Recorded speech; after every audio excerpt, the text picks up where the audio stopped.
After a long day of work, kids crying, laundry overload, the last thing you want to do is cook, right? Not a problem, Natalie. Really? Coming up, we have tips from the author of Glorious One-Pot Meal. Easy and healthy, and it's after the break.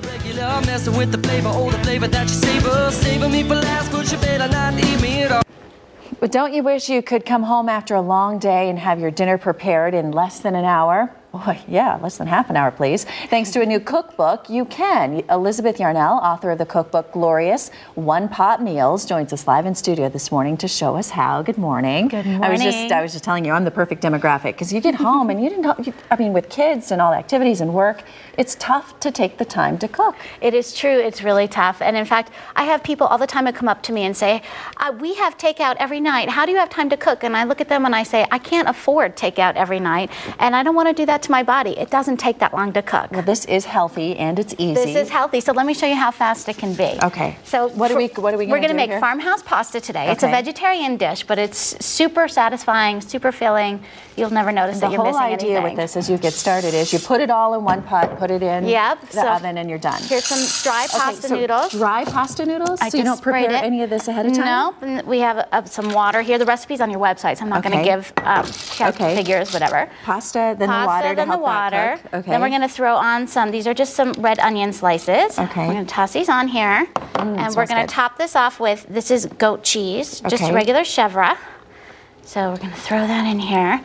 This is such a yummy, creamy dish. Now, is it important the way you layer this? You have to put the pasta on the bottom. You have to put the pasta on the bottom. Follow it in order here. Right. You just need to follow the order of the recipe. Is it because of the weight of the different ingredients and how they cook? In a lot of ways, yes. And some of it for the density, and for the pasta, it needs to hydrate. Sure. So it's going to touch that little bit of water that we put in there. What did you just put in there? I just put in some sun-dried tomatoes. Oh, yummy. Okay. You want to make sure that the pasta, I should have probably stirred it a little bit before. That is just touching all the water. Around a little bit. Okay. So then let's get rid of that.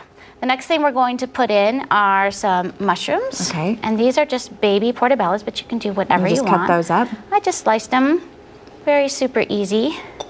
And then this is from fresh basil. We're going to toss that in here. Just started growing my own fresh basil so I could have it every day. Love it. Good. And then this is just some red pepper flakes for some spice, and you can go on that however much you like. And then these are just some toasted pine nuts that I toasted at home earlier. Great. You throw these in, and then, usually when you've been on, you do some meat dishes, and you put the meat on top, and then a few of the herbs and different things. But this is a vegetarian option. This one is a vegetarian. I would have put the meat where I put the cheese. Okay.